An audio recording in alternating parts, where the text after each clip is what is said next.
at 6 p.m. May we rise for invocation. No, we have Pastor Nuno. Can you lead us, sir? Thank you. Lord, we praise your name.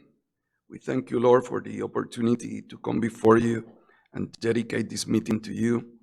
We pray, Lord, that we have your wisdom operating among us, Father, and be able to do great things for our community, for our people. Bless everyone here, Father. These things we ask in Jesus' name. Amen. Raise the flag for the Pledge of Allegiance. Pledge allegiance to the flag of the United States of America and to the republic for which it stands, one nation, under God, indivisible, with liberty and justice for all. Thank you. You may be seated.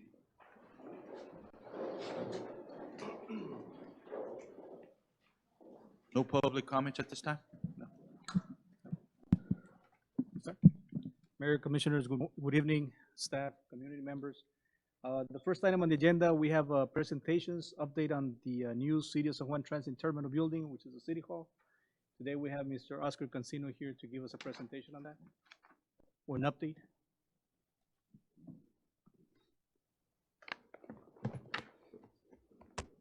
Good afternoon, Mayor and Commissioners. Good afternoon, sir. I've got a presentation on the ongoing project, of course known as the City Hall, but more so as a transit terminal. You have an item further on in the for resolution, and I'll start there. Of course, that was grouped together for the approvals of the resolutions.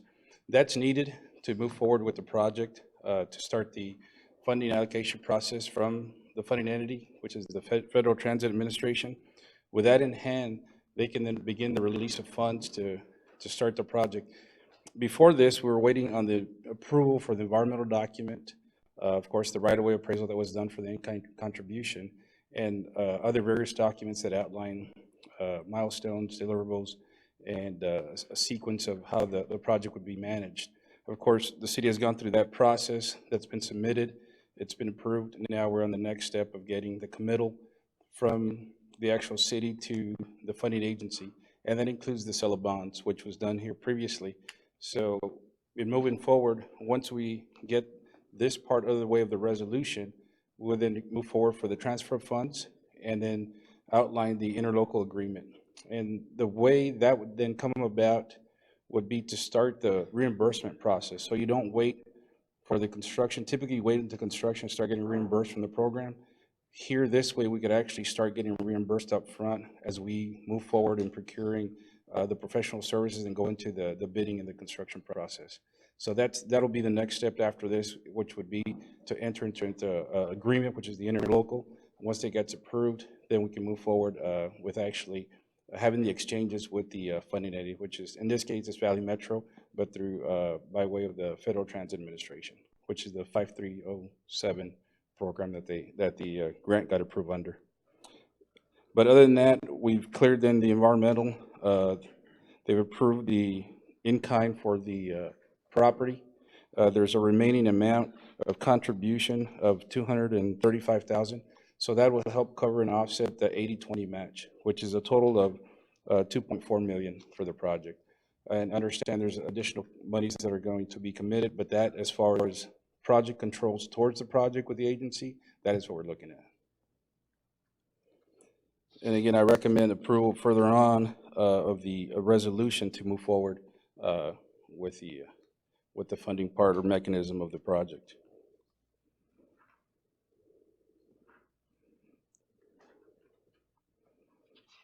So how soon, Mr. Cancino, as far as once we get all this squared away, going out for the RFQs for I'm assuming what the architect and all that. We had worked on a draft that we've sent to the funding agency on the procurement. That of course needs the FTA review from the procurement officer. So to not kind of hold back, that was going on in the process. But one of the things they do need is make sure that the city has the funds to move forward before they approve that. So within the next 30 days, I would say would get approval for that and then start the procurement process. And then after that, it would be up to you all as the city commission to decide how you would want to then develop the project, either There's various options. Of course, there's design build, CMAR, or design bid build process. Of course, that would be presented then at that time as far as what are the options from the funding entity that they would approve. And of course, any one of those could be implemented. One of the things that, in speaking with the director, with Mr. Logan, he did advise, and we're trying to take advantage of the summer weeks here when some of the folks are available, to do a field visit to two particular transit projects that are going on. One's been completed, one's in the process of getting wrapped up, but that would be within the city of Edinburgh and in Brownsville area. That would help you get an idea as to what we can look forward to. Of course, it has a component of the city hall, but more so, of course, the leveraging of those funds is to have a transit component to it. Of course, lessons learned would be to go visit it, see what y'all would like. That way, in the procurement or as we develop the project further, you could then, have certain expectations as to what you would like to see in this new facility. So it's upcoming. We'll send out that as an invite, and of course, we'll be coordinating that with Valley Metro and their staff. So what would be more or less the estimated time that this whole project would be completed? We're looking at about, let's say, within, now that basically everything's been shifted because of the setbacks that we had with the feds on the government shutdowns. That really affected it because it came in during the holidays and it just took a while to ramp up. But having said that, it shifts our project about 3 months into what we had first thought of. But again, you could easily do other items concurrently. For example, on the procurement end, what we thought we could go out and go through the whole procurement process. Under the initial procurement for the project management, we can accelerate it. We can present that to the funding agency, and then we can go a little bit quicker on the selection. That's one option, or go again with the design build option, where you could then vastly improve the time frame on that. But for right now, to engage and move forward and actually start seeing the actual design and construction process going on, we're looking at the next 30 to 60 days. Again, we still have to get the intergovernmental agreement prep. So that I'll be preparing and exchanging with the city manager and city attorney. That we have that ready beforehand. And again, in there, we'll actually outline the draws, the actual amounts that will be utilized or expected to. That way the city is not out early on in the project and we get that exchange.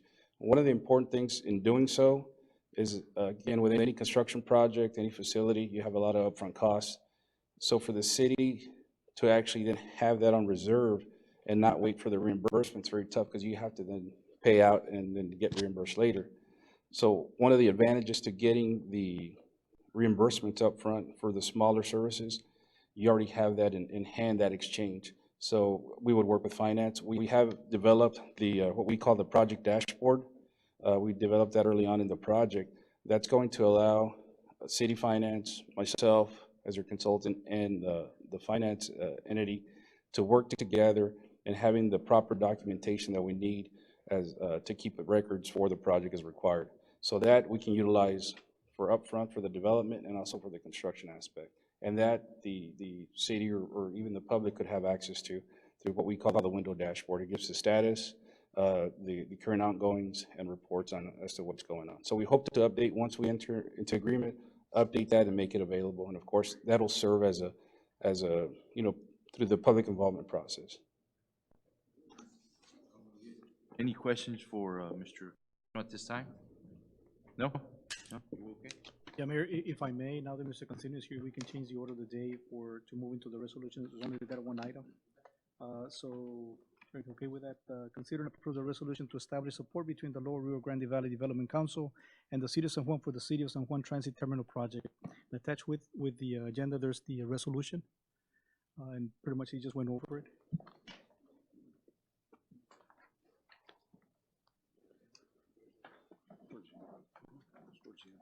And that is on line item which one? Contractual resolutions, number 9, item A. Okay, I got you. Right here in the bottom. Right. Okay. Okay, with that being said, is Is there any questions in regards to this line item under the resolutions A? If not, is there a motion to approve? So moved. Is there a second? All those in favor say aye. Aye. Motion carries. Thank you, sir. Thank you, sir. Thank you. Appreciate it. Going back to presentations. Item B, presentation of monthly departmental reports. Tonight we have Planning and Zoning Department, Sanitation Departments, and Juan Memorial Library, and Parks and Recreation Department. Those four departments are already available. Should you have any questions? Mayor, if I may. Go ahead, sir.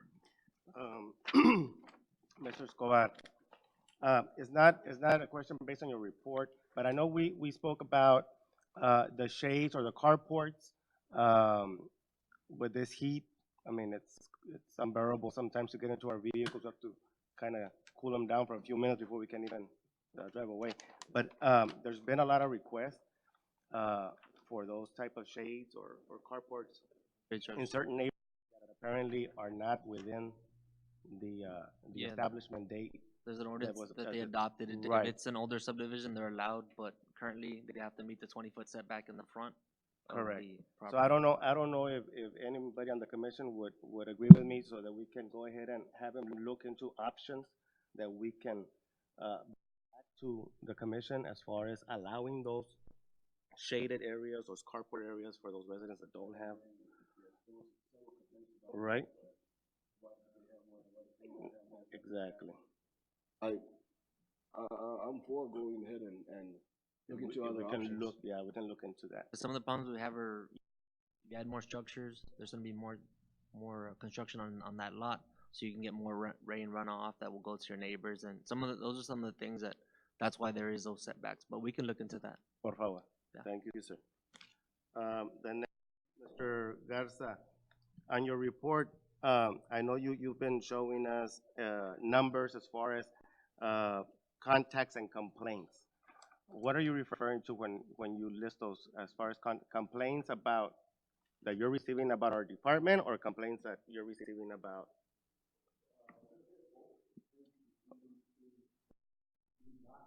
Mhm.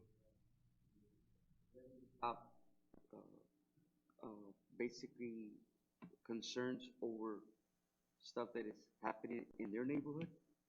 So we send our compliance officer out there to, Not necessarily regarding your department as No. complaints about your personnel. Okay. it's more addressing their concerns. And I also didn't, maybe you did, but I didn't see it, include the neighborhood meeting that you had last month in your report. Was it on there? Included in one of them. I think it's included in the back, I think. I remember seeing it. I don't know. If it's on there, I'll go back and, Yeah, I said, one neighborhood meeting, I think you mentioned one. was good turnout? Well, we got rained out. Oh, that's what I was wondering. No, Well, the weather wasn't cooperating. okay. I was on vacation, that's The why I'm asking. residents that did show up did like the idea, they liked the concept, Mhm. and would like for that to continue. And that's where I was leading. I mean, this is something that we're gonna be doing in other neighborhoods, Planning the next one before the end of July. end of July? Yes, sir. What side of town, Mr. Garza? We're looking at the north, east side of town, the Lucky Seven area. Oh, okay, good, good. Okay. From Ms. Bingham. On your report, you mentioned issues with the pavilion that had been addressed. What issues were you? There were just some minor maintenance issues, electrical, cleaning up. That area seems to be, we get hit quite often in that area. whether Vandalizing, and I put pavilions, but I should have put pavilion/restrooms, Oh, okay. because those restrooms too get vandalized quite a bit. So we have to get a little creative with, we want to keep it open and we want it to be available to the community, but there are certain times of the day when we do have to close them, because if we leave it open too long. Just today, we had an incident out there where they pretty much, we had to call PD and address the issue, but, we're trying to be creative with keeping it open to the public, but at the same time, keeping it free from vandalization and stuff like that. And another concern, flagpole here at the Veteran Park. We had a huge flagpole. We used to fly that huge flag And I bring it up because I know Yes. during the 4th of July, it was one of the events that we Yes. usually flew that flag. And the pole is not there anymore. I just, No, right now we're in the process. That park has been maintained by Mr. Sean. He's here today in the Okay. audience.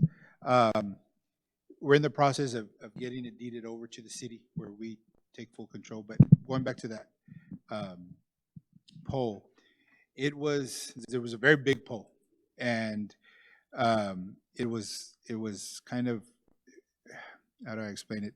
It took a lot to maintain it and to get that flag. It was a very, very big flag, and we're having troubles, and Mr. Sean was having troubles bringing it down and getting it back up. And basically, the pole was getting to a point where it was needing a lot of maintenance. So the plan for right now was to replace it. I think there's a statue there right now. right. But the plan is to replace it with a smaller, more manageable pole, with a flag that's still going to be a good size, but yet more manageable for staff to be able to handle. Because it would take a good 3 or 4 guys to handle bringing it up. But we're having maintenance issues with the pole. Oh. So in order to avoid any injury or anything, out of the ordinary, the decision was made to remove it for now, replace it with a statue, and in the near future to replace it with a more manageable size, something like at the car dealers, something of that size. So, yes, sir.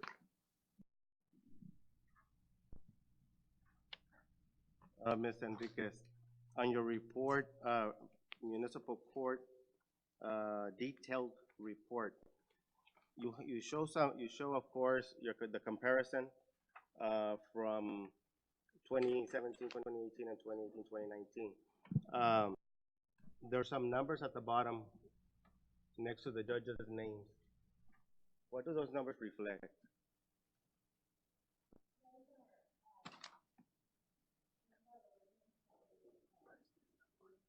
Oh, okay, those are the arenas? Okay. All right. Thank you, ma'am.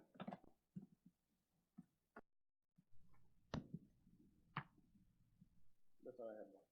Mayor, may I? Go ahead, sir. Yes, sir. I'd like to correct myself, Mr. Ramirez. On the event, it was a cleanup event. It was not the Not the green legal event. No, it was one. Oh, not. okay. So you stand correct. On those events, I'd like for the police and fire to be involved. I know some questions also involved the police and fire. And I'd like for, when we have an event like that, for all the department heads to be involved also, along with several police officers and firefighters, so we can actually see representing their respectful departments. Also on the brush pickup, Mr. Garza, are we on schedule or where are we at on that? Southwest quadrant, be here to the 15th, sir. All the residents in the southwest quadrant have to the 15th to have their brush out and picked up by then. And then we'll go over to the southeast quadrant. We're on schedule finally, correct? I'm sorry? Yes, sir. And starting Monday, we'll have 3 grapple trucks out there. Good deal.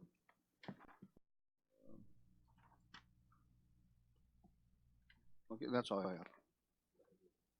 Mr. Willingham, in reference to, I know that we had several baseball teams going up to go play. Are we pretty much, got all that situated? Yes. It's all situated. We're 2 teams are going to be traveling next week. We have our 10U girls traveling to Youngsville, Louisiana, and we have our 9U boys traveling to Deer Park. The following week, our 10U boys will be going back to Deer Park. So in all this summer, we have 3 teams traveling, 2 to the South Zone Championships, which are the 2 baseball teams. The girls finished 3rd at regionals, and they're going to be competing in the World Series in Youngsville. Tomorrow and Thursday, here at the PSJ Stadium, our kids, 241 athletes representing San Juan, will be competing at the regional, the TAF, Texas Amateur Athletic Federation, regional meet. It starts tomorrow at 8 a.m., run all day, and also Thursday. The older kids run tomorrow, the younger ones will run on Thursday. That is for an opportunity to qualify to the Games of Texas, which will take place in 2 weeks in College Station. I'm sorry? Tomorrow and Thursday here at PSJ. So 241 athletes is what we registered for track and field. Any other questions for the directors? I can go back real quick, Mayor, just to follow up on those teams, baseball and softball teams. If we can have them recognized maybe 2 or 3 at a time, because I know some of them are already out, they're not playing anymore. Correct. We won't have Oh, okay. say 5, 6, 7. No problem. Yes. I'll bring them. We'll plan to get them in. Thank you, sir. Thank you. Before we move on, I'd just like to say, in reference to all the directors, that was a very, very beautiful event we had for 4th of July. Actually, it was July 3rd. I got a lot of good compliments. We saw that, the citizens out there saw that everyone's coming together, and, I know you guys walked the streets and giving out, little gadgets to our kids and stuff like that. And I just want to say thank you so much for being part of this festival, and I know there's more coming down the pipeline, but thank you for participating. It means a lot to the commission and more to the citizens of San Juan. So once again, thank you so much, ladies and gentlemen. Thank you. Also, I want to thank Ruben Guajardo for assisting in the meetings for the 4th of July. You all had everything in place. It's a good job you all did. Also, Ramiro, I believe, also that was there with you. My compliments to you guys. You all did a great job. Mr. Willingham also. I know that it's all the departments that took part of it, but specifically you guys did real good. We had a lot of compliments, like the mayor says, people that even out of town that they have never seen something like that on a city, in a small city like this. Usually everybody refers to go to McAllen and stuff like that, but this was a great success, and I compliment you guys on that. And if you guys can probably agree with me, it's growing. Every year it's getting bigger and bigger. So. God, from beginning to end, from what we saw being involved in this festival, it was tremendous. And what I mean from beginning to end, everybody in the department, every single one of y'all and your departments, you just saw it since from when it started to the end. It was a great event, and there was so many compliments being thrown out there. I mean, everybody was sharing food, bring your own barbecue pit, that kind of thing, sharing food. It looked like a community, and it looked like something that we're gonna grow on and stuff. So there was not one bad thing to say about it at all. It was nothing but success. So congratulations to all you guys. One other thing, so you guys, are we ready for Noche de Paz? In there. We're getting there. We'll get there, guys. Thank you. Yeah, Mayor, if I may just say just one more thing. Also, I'd like to compliment some of the staff that, well, pretty much everybody, like you said, but some of the ones that were actually working on the float. This is the first time we have a float at the parade, and it was done in-house. We had the staff from sanitation, or was it parks, putting it together, both actually, and then we had Ms. Cordero painting. She doesn't know anything about painting, but she was there painting, as well as Ms. Diana Cavazos. We had the assistant finance director painting and putting some effort on that. So yes, it was everybody coming together, putting something nice. This is just the first float of many more to come. So again, thank you all for your good help and support, dedication to our staff. Thank you for being involved in the dunking booth. So many times. That goes for you too, David. Oh, David got done. Hey, you should have seen Chief. To add that, there was a lot of participation. Yes. There was a lot of participation within our employees, and I think that means good vibes for our community, because they actually see you guys getting the grease. Chief, you didn't become a chief, you became a dunking doll for a while, and it looked like everybody took advantage of that. But honestly, for you guys to get involved in our community, that means a lot to the community itself, and to know who you guys really are. They see you guys behind the scenes, and it's always on a serious note. When you get involved entwined with the community, it means a whole lot to them, I can guarantee you. And I know we missed Mr. Ramirez here at the time. He had a death in the family, and I apologize for that. But I'd like to let him know that we represented the city well on his behalf, and we received a flag on his behalf also, as a commission. And deepest condolences to you and your family, sir. Thank you. Next item on the agenda, I know Commissioner Ramirez touched up on that, but it's a municipal court report. If you have any questions on that particular report, Ms. Enriquez is here to answer, or I can answer some of those questions.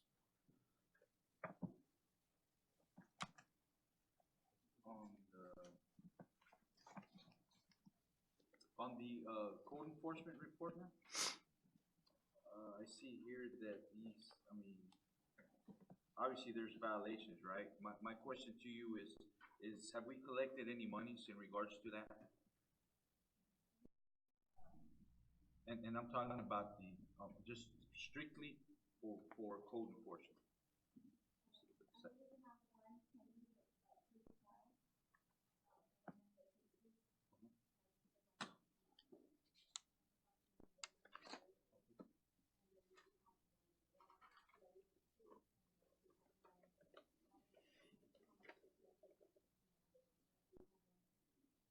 So we have two or three.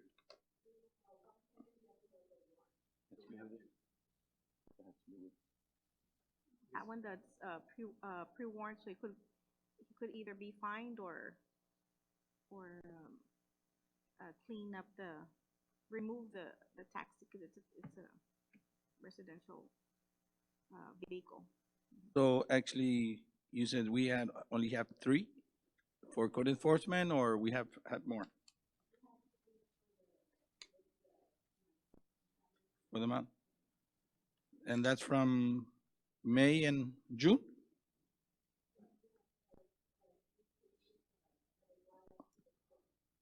Okay. So, okay, tell me if I'm wrong. On May and June, I see some violations here. You have 16 and 18 on violations for the court enforcement. Yes, sir. And you only says, Yes, give me if I'm wrong. yeah, Commissioner, this is actually coming from the Code Enforcement Office. Okay. These are the reports that they submit to these violations. Now, whatever is making it to the court is a different thing. These are the violations that are issued to the residents. However, they go back and they comply with whatever the violation is. Now, That doesn't go to right, it doesn't go to court.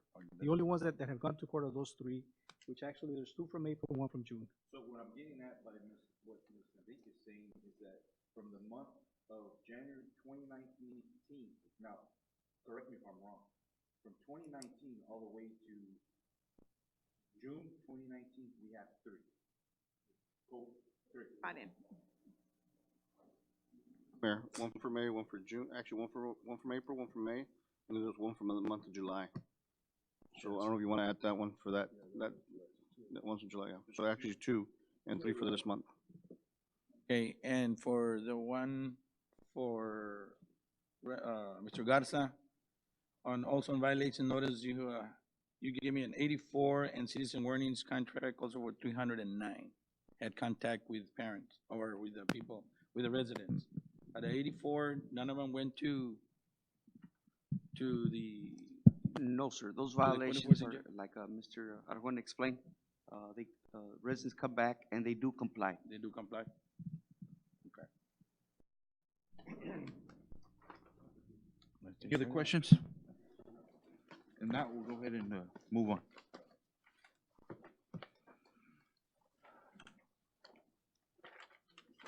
Yes, the next item on item D, presentation on the kids camp, wilderness escape, Mr. Willingham.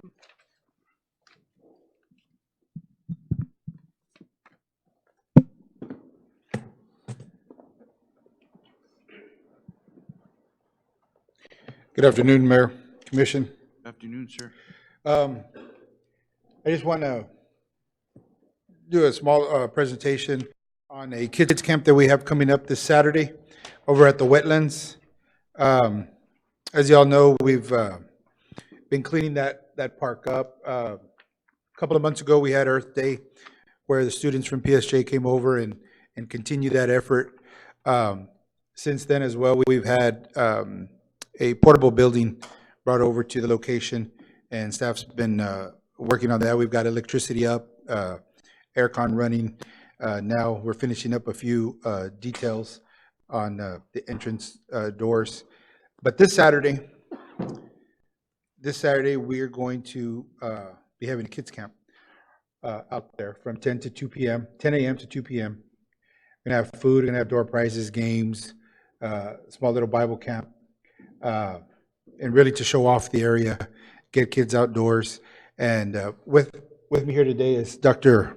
Nuno Rodriguez, and we've partnered with him. Mr. Orlando Cruz, I'm sorry. And we've partnered with them to have this camp, and they're here to answer any questions. They're kind of spearheading it. The Parks and Rec is right there along with the partnering. We'll be supporting it with staff and whatever we can to help out that day. It's a free camp to anybody who'd like to come out and join us Saturday morning. But I'm going to go ahead and turn it over to Mr. Cruz and Mr. Rodriguez, and they can answer any questions, more details of what the camp has to offer. Any questions? First of all, thank you, Mayor and the commissioners, for allowing us to participate and being a part of the community. We're just here to serve and really just want to give back to the community.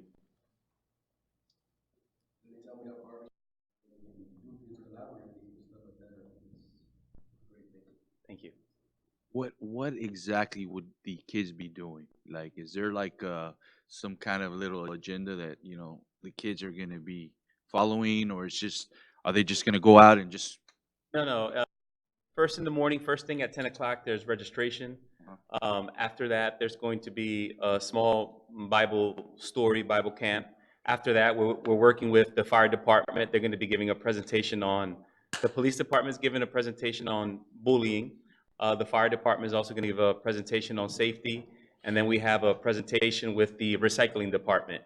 And then after that, we're just going to have a barbecue and games for the family and kind of introduce the park so that everybody can get familiar with the park and the wetlands. So we'll have a lot of games outside for the family. Great. You have an guesstimate of how many participants you're going to have? Hard to say. We're planning for 150. We hope to get a lot more, but you know, we've announced it through the meals program. We announced it on the 3rd of July event. So it's just hard to tell how many people. We're prepared, you know, we're ready for, we would like 150, but we're ready for more if it happens. So we're ready. Any other questions? We're good. Thank you so much, Thank you so much. Thank you. Appreciate it. Thank you. Thank you all. The next item, a proclamation proclaiming and congratulating Angela Huerta, Miss Juan 2019, for winning the South Texas Teen and for entering the competition of Miss Teen Texas pageant.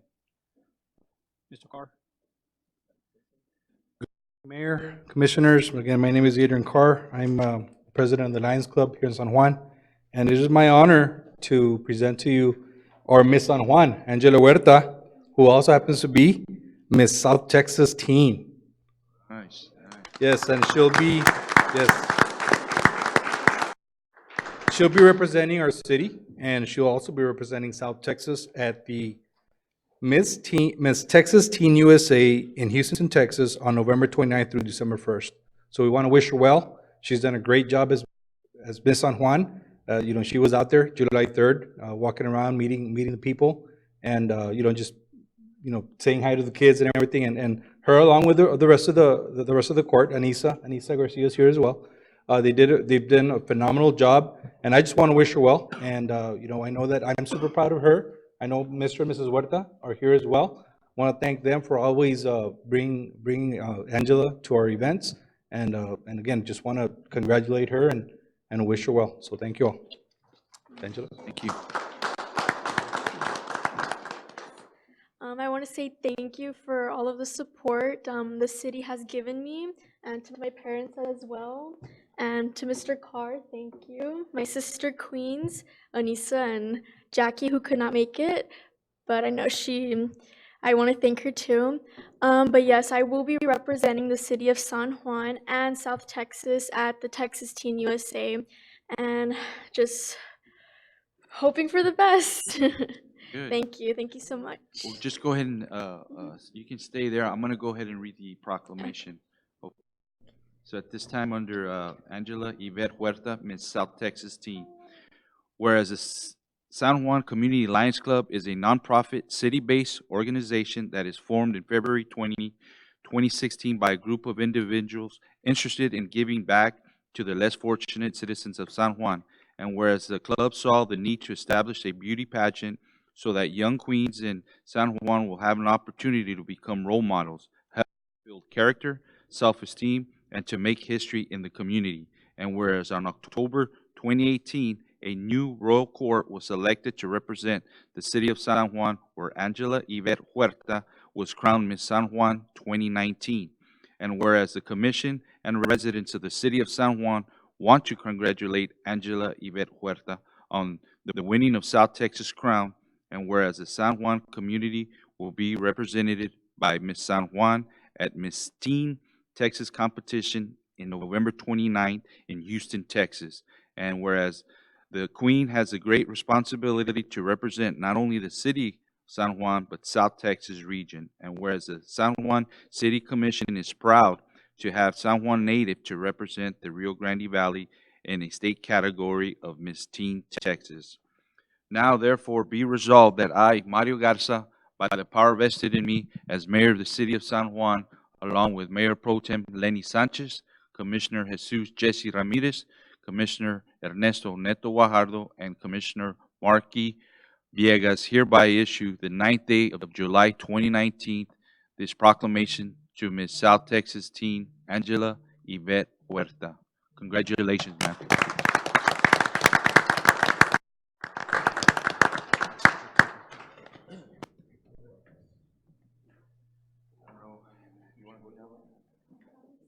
Yeah, we'll take a picture.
Moving on, Mayor, to public hearing, hold a public hearing to solicit input from interested parties on the city's proposed program amendment to its Urban County Program Year 30, 2017. Mayor Commissioners, this item, as you know, is an amendment to last year's project, which is the 2017. There was a surplus amount of money of $44,701.98. So we're asking your approval so that we can roll it over to the next fiscal year, 2018 project. That'll give us, which was awarded $295,584. With this $44,000, that'll give us approximately $340,285.98. This is for the project on the Urban County for Schiffer Street, King Street, Mayfair, Hampton, and Taylor Street. So if you can allow us to move these monies over, be greatly appreciated. So there's a public hearing that has to be taking place before we can actually do that. This time, I'm going to go ahead and open this up at 6:39 p.m. Is there anyone here for or against public hearing? Any questions from the member of the commission for Mr. Escobar? Now, the streets that Mr. Arjona named on the record, one of those streets was complete, which is Andrews, right? Yes, It's, part of that's it's a in ribbon. that area right off of Bear Straw, right? Yeah, and this should go out to bid July 3rd. July 31st? Any questions for Mr.? Nothing, those streets are in question, are they gonna finish the whole subdivision, or is this gonna be partial? This is the whole The subdivision. whole street, yeah. Yep. Called Hidalgo East or something. Yes, exactly. Okay. If not, no. No other questions? I'll go ahead and close this at 6:40 PM. Is there a motion to? So move. Is there a second? Second. All those in favor say aye. Aye. Motion carries. Thank you, sir. The next item, hold a public hearing for the conditional use permit for the sale of alcohol beverages for off-premise consumption at the proposed Cavazos drive-through located at 4202 North Raul Longoria Road, legally described as Lot 11, Placita Piedra Grande subdivision, as requested by Antonio Cavazos. Mr. Escobar. This is located on Raul Longoria and South Minnesota Road, subdivision where the Aliens Event Center is located. Yeah, it's right there. It used to be called used to be another convenience store. They did submit the application fee. Just for clarification, Mr. Juan, we skipped B? Oh, we did? ¿Sería el infierno? ¿O el infierno? Yes, I apologize for that. We can go back. Yes, Whiskey B. We'll come back to that one. Back to B. Okay, so right now we're on C. Okay, so it's they did submit the application fee. We also did send the advertisement to the newspaper. We also sent letters to residents within the 200-foot radius as required. Photos and map of the site in your packet. Currently, this is zone general business C2, so it does allow that type of use for alcoholic beverages for off-premise. Their hours are from 12 p.m. to 12 a.m. on Friday, and then Saturdays 12 p.m. To 1 a.m. Those are the weekend hours. As long as they get their TBC license, the occupational permit, they do have adequate parking there in that location. They have to comply with the city noise ordinance as well as security cameras in that location and pay all their alcohol fees to the city. The city doesn't have any issues with that, and the Planning and Zoning Commission also did approve this item as well. And this is time for the public to, if they have any comments, they can do that at this time. Right now, we're on.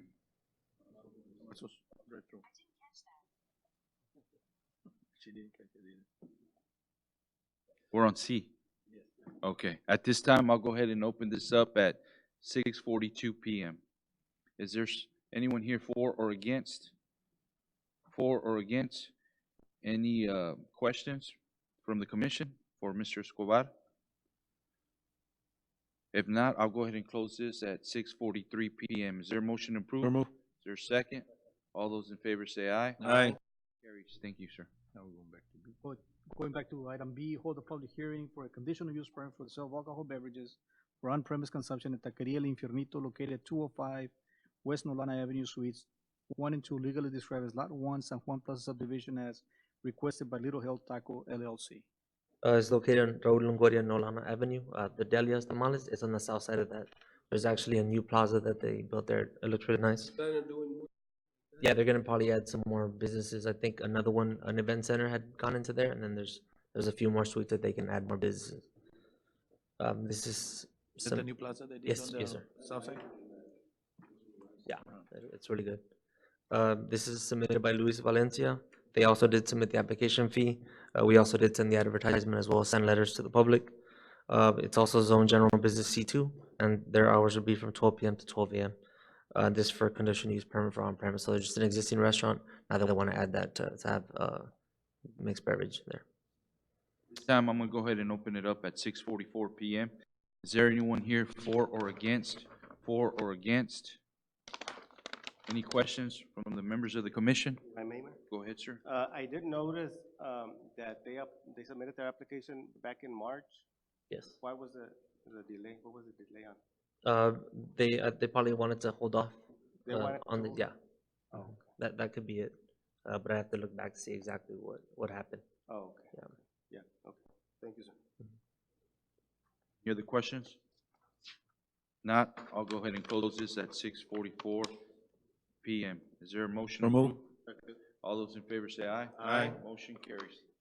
Thank you. Item D, hold a public hearing for the conditional use permit to allow multi-family residence district uses in the neighborhood commercial district in a property legally described as the west 130 feet of the east 374 feet of the north 300 feet of lot 9, lot 39 Alamo Lane and Sugar Company subdivision located at the southwest corner of FM 495 and Hooper Avenue as requested by Mr. Ramon Guajardo. This is located on 495 and Hooper Avenue. This is actually a special request. In our zoning ordinance, it allows for apartments in neighborhood commercial district, but they have to get a conditional use permit from the city commission. It's submitted by Ramon Guajardo. They did submit the application fee. We also did send the advertisement to the newspaper as well as send letters to the 200-foot radius. So right now it's a neighborhood commercial district. When they came in, they wanted to do apartments, so I went back and looked in the zoning ordinance and it allowed for this exemption, but they just have to get it approved by through the council. It does allow? It does allow. Okay. Some of the things that they'd have to do was they'd have to plat the property, Yeah. that's just a requirement. They'd apply for the building permit, they'd have to meet the parking requirements, drainage. They'd have to get a buffer fence and then get all the permits through TxDOT as well for access through 495. So, you know, it wouldn't be approved just yet. They'd still have to submit the building permit plans and comply with all that. This time I'll go ahead and open this up at 6:46 p.m. Is there anyone here for or against? For or against? Any questions from the members of the commission? For Mr. Escobar? Just to clarify, Mayor, if I Go may, ahead, sir. the entrance will be to 495, not to the neighbor. It possibly can, yeah, through Hooper, because if they do try to request from TxDOT, there's a chance that they might deny it. But they still have to apply for submit the layout, and the city would still have to approve it through the city, through The city property staff. next to Yadidas, across the street? Yes. Okay, okay. That's fine. So as far as the planning and zoning, they approve the change, but not anything else. Well, it's not a change, it's just a conditional use permit. So let's say 10 years they demolish it, they couldn't build apartments again, they'd have to apply for a conditional use permit. Yeah. They'd have to come, yeah. That being said, I'll go ahead and close it at 6:47 p.m. Is there a motion approved? So move. Is there a second? All those in favor say aye. Aye. Motion carries. Thank you.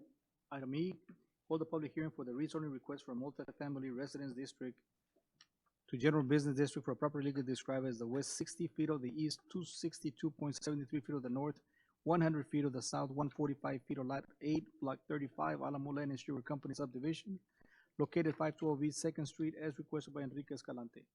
This property is located on the corner of Stewart Road and Second Street.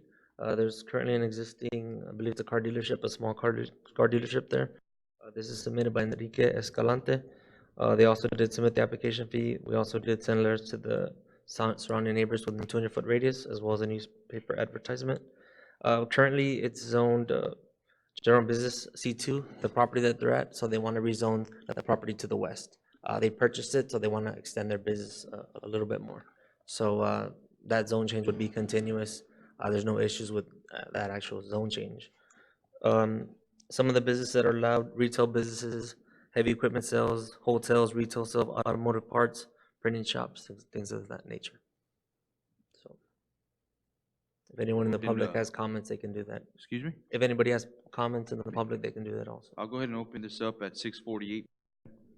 Is there anyone here for or against? For or against? Any questions from the members of the commission?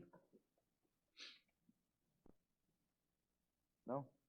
If not, I'll go ahead and close this at 6:48 p.m. Is there a motion to approve? Is there a second? All those in favor say aye. Aye. Motion carries. Thank you. Under appointments, consider the removal and or appointment of board members related to the Planning and Zoning Board. Ms. Cavazos. Good afternoon, Mayor and Commissioners. In your packet, you have the list of the current members for the Planning and Zoning Board. The Planning and Zoning Board consists of 7 members serving a 2-year staggered term. As per the Planning and Zoning bylaws, if absent more than 3 consecutive times, the individual shall be automatically dropped from membership. The current members of the board are the following: Irma Castillo, Joshua Benavides, Valerie Cárdenas, Adan Magayan, Eduardo Alanis, Fernando Guajardo, and Juan Alvarado. And we only received 1 application, which I put before you, from Mr. Victor Perez Jr. Okay. This time I'm going to go ahead and make a motion to remove Juan Alvarado and Joshua Benavides and appoint Lizzie Izaguirre and Mr. Victor Perez. That's my motion. Junior, yeah. It's been a second. All those in favor say aye. Aye. All those opposed? Motion carries. Thank you.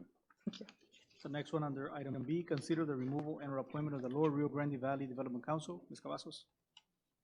On June 29th, 2018, Mr. Pete Garcia was appointed to the Lower Rio Grande Development Council as a board member. Since Mr. Garcia is no longer, he no longer serves on the City of San Juan City Commission, we're in need of a new representative to serve on the council. They do meet on the second Thursday of every month at noon. And I also put part of the bylaws on there, so it has to be represented by a commissioner, and we also have to have an alternate as a commissioner as well, in order for the vote to count. So we have to have two commissioners on that? Correct. Or the mayor, it doesn't matter? Well, I mean, right now they have you for now, but we do need to, an alternate and somebody appointed. Okay, so at this time, I'll go ahead and make the motion to appoint Commissioner Marky Villegas, and as the alternate, we'll have Mayor Pro Tem Lenny Sanchez. That's my motion. Is there a second? All those in favor say aye. Motion carries. Thank you. The next item, consider removal and appointment to the Amigos del Valle Board. On the same note, I'm sorry, on the same note, 13/2018, Mr. Pete Garcia was appointed to the Amigos del Valle Board. Since he no longer serves in the City of San Juan Commission, we also need a representative to serve the board as well as an alternate.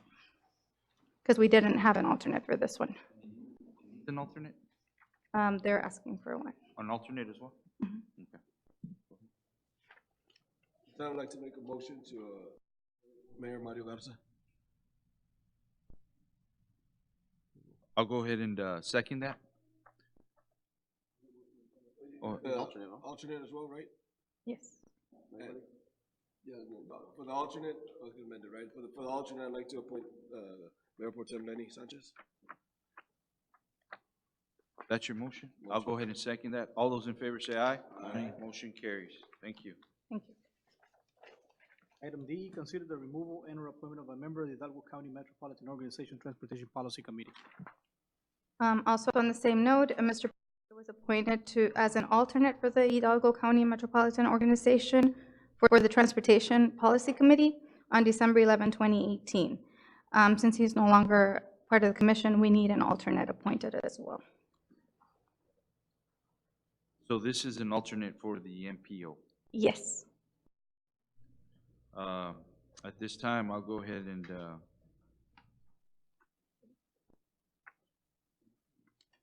what? Make a motion to nominate Coach Guajardo. That your motion? Yes, sir. That's my motion. Second. All those in favor say aye. Aye. Motion carries. Thank you, man. Thank you. Under discussion and possible action, we have discussion and possible action to authorize staff to end negotiation with Robert Kisner for the preparation and maintenance of the risk management plans for the City of San Juan water and wastewater plans, and authorize staff to enter negotiation with the second respondent to RFQ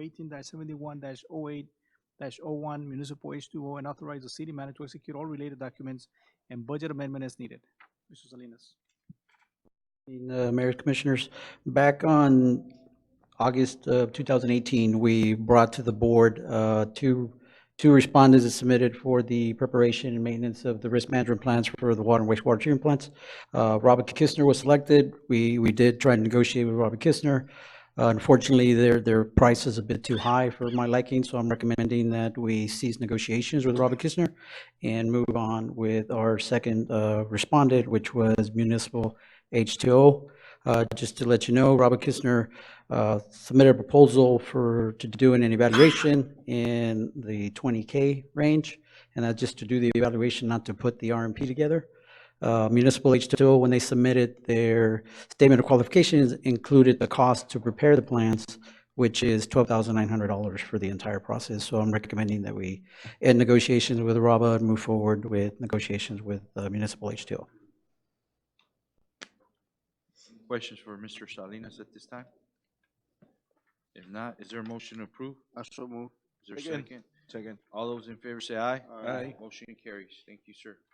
The next item, discussion and possible action to approve the final pay application in the amount of $36,259.23 from Go Underground for the East San Juan Water Improvement Project, and authorize city manager to execute all related documents and budget amendment as needed. Salinas. Mayor, Commissioner, again, this is a project that we started last year for the extension of a 12-inch water line at what would be the Retama right-of-way, coming right next to where Pueblo Tires is at. We extended a 12-inch water line there from there all the way to Cesar Chavez and crossed it to loop the system in that area. That project has been completed. We did receive final approval from TxDOT today via email. The engineer is on site if you all have any questions, but I am recommending that we approve the final play application along with the change orders that we did. There were some change orders because of some issues that we had with some irrigation lines, but it did not increase the price of the contract. There were some additional deducts, so it ended up at the same price. This project has been pending for a while, right? Yes, sir. And we're still pending the next round where it's going to go north on Cesar Chavez and then back on Sergeant Trevino. Fortunately, that one we need to delay it a little bit until Cesar Chavez is widened because we need to acquire the easements there. And the last thing I want to do is put a water line and then have to remove it again because they're going to widen Cesar Chavez.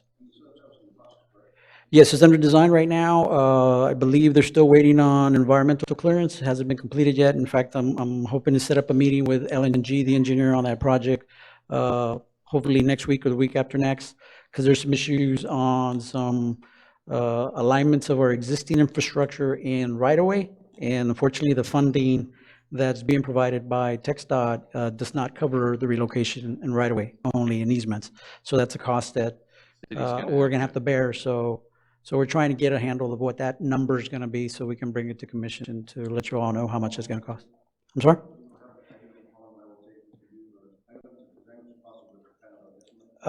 The last time we talked, they were talking about letting the project out somewhere in 2021, 2022, some of that timeline. But they, like I said, the environmental was supposed to be done at the end of this summer.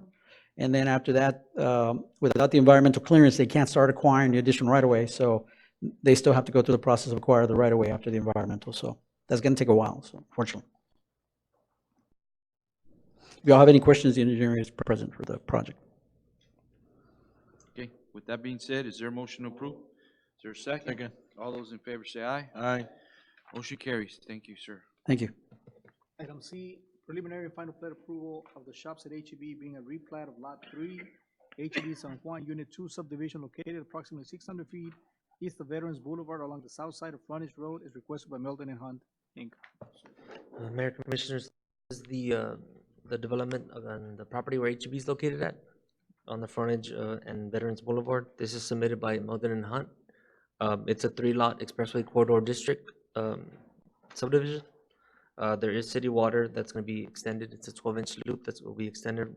There's also city sewer that is already provided that would still also extend in the property. Fire hydrants will be installed. All as easements have been dedicated as well to the 3 lots. For the 3 lots, there's going to be a shared access agreement between the 3 lots so that they have access to IH2. That's just something that they're working out between the 3 property owners, just so that any property won't be landlocked or anything like that. Also, sidewalks will be constructed at the building permit stage, as well as the Hidalgo County Drainage District will also review this as well to make sure that there's the adequate drainage. So the city's excited about this project. It's going to be a new development, so the city's excited for that. And this is a preliminary and final plat approval. The Planning and Zoning Commission also approved this as well. Questions for Mr. Escobar? If not, is there a motion to approve? So moved. Second. All those in favor say aye. Aye. Motion carries. Thank you. Next item D, preliminary and final plat approval of the Black Hills State subdivision being a 28 tract out of Lot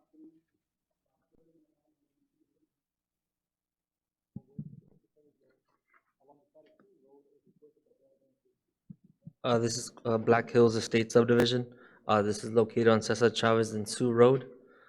It's a 91-lot residential subdivision. City staff and the city engineer did review it.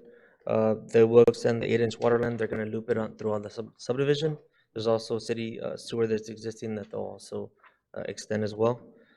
Fires requiring 6 fire hydrants. Easements have been dedicated as well. They're also required to put street lighting within the subdivision. Sidewalks will be constructed at the building permit stage, so when they start building homes, they'll be required to add that. Drainage has also been reviewed. They're adding a detention pond as well. The city won't be in charge of maintaining that. They're going to have a homeowners association to maintain that detention area. There is just one issue that they're requesting 2 variances. Our subdivision ordinance requires 60-foot wide lots. They want to do 50-foot wide lots. So, they're not meeting the minimum the city's asking for. And then also the block lengths, they're required to be 800 feet. After 800 feet, they're supposed to have an interior roadway. Right now, they don't have that, so they're requesting a variance on that as well. The Planning and Zoning Commission didn't approve this, they denied it. Del Khan is here, if they have, if they want to make a few comments, they have a presentation. Have the owners of that land here? Was that? Are the owners of that land here? I believe so, yes, sir. They're here.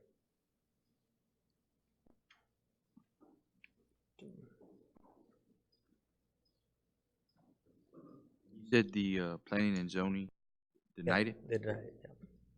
For the 60 feet? 60 feet and also the roadway, not having the interior roadway. So if you look at the actual layout, it looks like a U. They're requiring a street in the middle. What was that again, Mr. Escobar? You see how the subdivision, it's like a U? Exactly. There's supposed to be a roadway going in the middle. Yeah.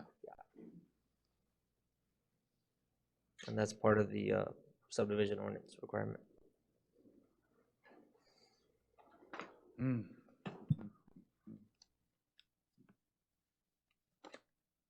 Like, cutting that, those 10 feet from each lot, right?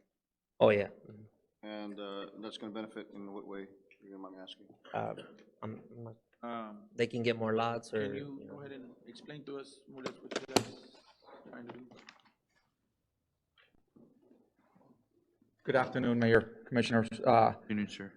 The reason why we asked for those two, one is initially when we first obtained that property, I had my engineer here, Mr. Rodriguez, do a feasibility study in the area, okay? We looked at the subdivision that's just west of our property, okay? That subdivision is a subdivision that has literally the same dimensions as what we're currently asking for. And this is a subdivision, I don't remember the name, but it's to the west. What are the names? Azul, don't remember the name of the subdivision. The one that's right in front of Idea. Loma Azul, Loma Verde, and all that. Exactly. That subdivision is the one that we're talking about. That subdivision has 50-foot lots. And I'll be very honest with you, the reason why we're looking at 50-foot lots is because the clientele that we're targeting, okay? I'm a product of San Juan. I live in San Juan, and and we've been building small 3-bedroom homes in the area, okay? And we've been targeting those individuals, that starter family class, and we want to attract them. And in order for us, when we looked at our cost analysis, in order for us to be able to meet that requirement or to be able to target that group, we had to shorten our lots somewhat, okay? Because if we widen them, our cost is going to be just way too much. Now our target is going to be that target that we're going to target those individuals that are now after that $200,000 home, and that's not what we're after. We're targeting those individuals that are starting with a new family, that are tired of paying rent, that want the opportunity to own, okay? So we're targeting those individuals that are going to be purchasing homes in the $110,000 to $130,000 price range. What would be the living space on these homes? The homes that I've been building on these homes, and one of the things that this property, if you look at the overall dimensions of this property, city ordinance has two requirements. One, that we comply with the 60-foot lots, and two is that we comply with the 6,000 square foot lot as well. Well, because of the dimensions of the lot, of the area, we are complying with the 6,000 square foot dimension because our lots will be 50 by 140. Okay? That is what makes sense for that price point. And that's the reason why we're requesting those variances. The second variance that we requested is literally just looking at the subdivision that's just west of us, that subdivision, that Loma Linda, that That subdivision next to each other? no, there's property in between, but they're really close to each other. Okay. Yeah, and that second variance that we requested for the 800-foot block is like I said, again, going back to the cost, okay, to the cost of the development in itself. This subdivision, we had requested a couple of years back. We rezoned the first 10 acres, which is the ones on the west side. We had rezoned those to multifamily because that was the initial plan. However, we encountered some obstacles back then by, the two obstacles that we encountered was the fire department was requesting, a second access, okay? And they were also, the second issue was the water looping system. The opportunity came about and we acquired the property, the 10 acres right next door on the east side. And now that allows this subdivision to give us those two things that were, those obstacles that were encountered back then. And those are the reasons why we're asking for those two variances. We're looking right now at 91 lots. 91 lots. One at 50 feet, At 50 feet by 140, correct. and at 60 would be, If we were to bring it down to 60 and we would be looking at reducing it by 13 lots, which would put us at 78. talking about 110,000 home, I mean, $110,000 home, the value more or less. In the average, In the yes, average of that. yes. Mhm. I know that we wished everybody could afford that 200,000 plus home, but unfortunately, young adults that are starting off, and like I said, there's a lot of new construction going on business-wise here in the city. But one of the things that I've noticed is that these people come and work in the city of San Juan, but then they go back elsewhere and they spend their money elsewhere. We're not providing them enough opportunities to stay here. We usually gonna have, on those 50 lots, you still has a variance of what, 6 feet for both sides? Correct. 6 on either side? Mhm. So we're talking about about a 38? Correct. Right, home by a little bit longer. Which is perfect for the size of the house that he intends. Well, yeah, of course.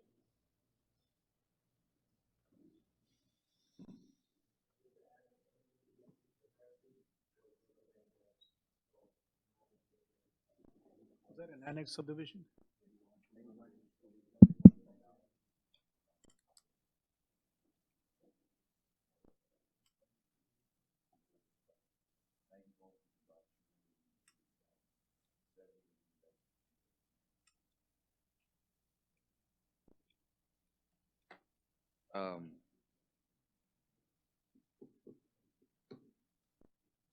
I guess, I mean, doing the math and kind of just estimating on the tax roll on the property tax. I mean, it's a difference from 90 to 71 homes, you know. But I guess with that being said, I'll go ahead and make a motion to approve. Second. Been second. In favor, say aye. Aye. Motion carries. Thank you, sir. Thank you. Yeah, thank you.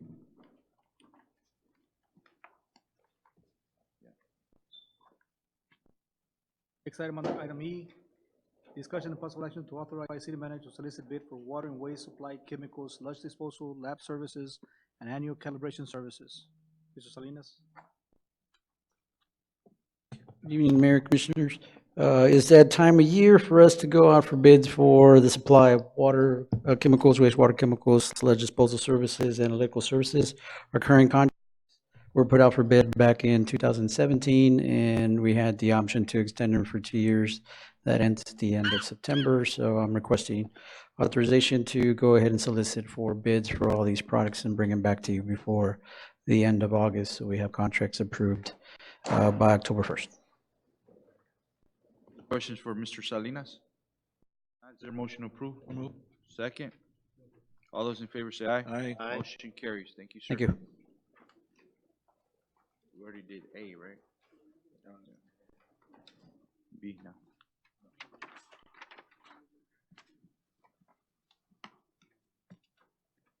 Next item, discussion and action under B. Is that where we are? Yes. Discussion and action to approve the budget program amendment for the Hidalgo County Urban Program, year 30, 2017, as we discussed previously.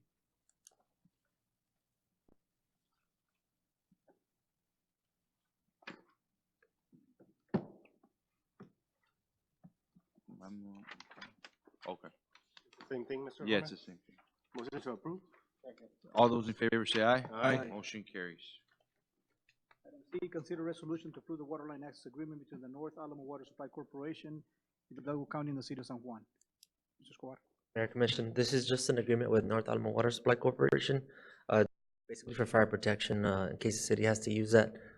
You know, that's the agreement, that's what it's for. Okay. And That it's, being it's said- with the Hidalgo Community Center.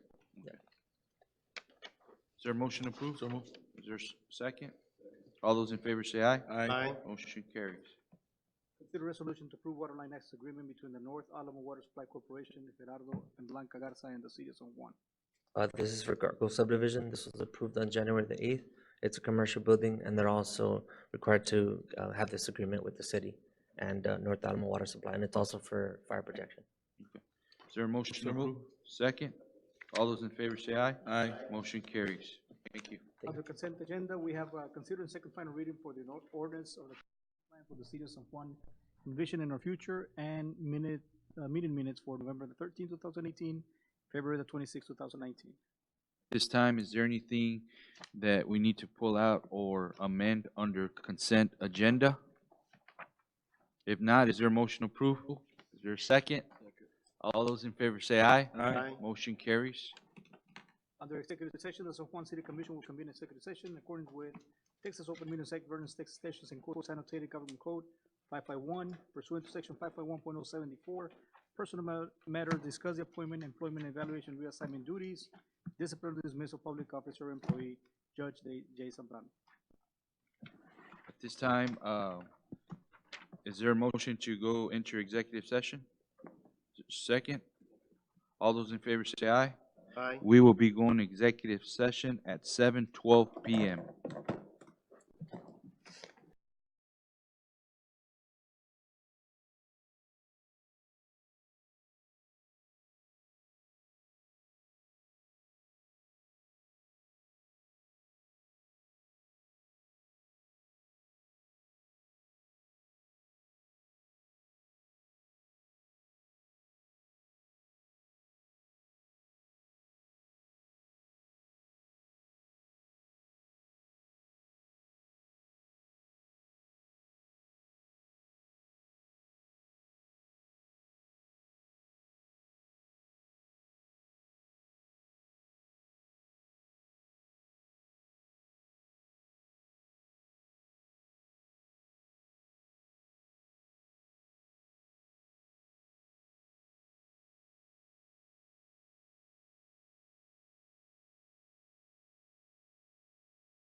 We are back from executive session at 7:47 PM. Is there a motion to reconvene? Is there a second? Second. All those in favor say aye. Aye.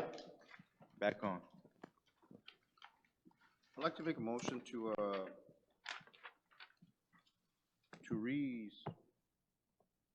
redesignate, redesignate the judgeship of the, do I state the name? Court of Sorry. Cortes? Yeah. Of Jorge Sembrano. That's a motion? Motion, sir. Is there a second? Second. There's been a motion and second. All those in, go ahead, sir. Before we take the vote,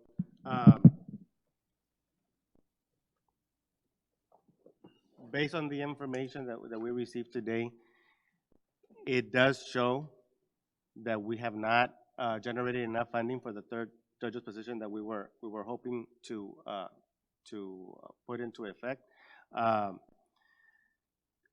Did we give it enough time? I don't think so, but based on the numbers again, I agree with the recommendation that Mayor Pro Tem has submitted. So with that said, we can go ahead and take the vote. And I'd just like to state on the record that back at the time when this issue was brought up to this commission, I asked the members of the commission to gauge this matter going into the new budget season, which is coming up here in the next month or two, to see if the numbers would increase or there would be justification to have a third judge.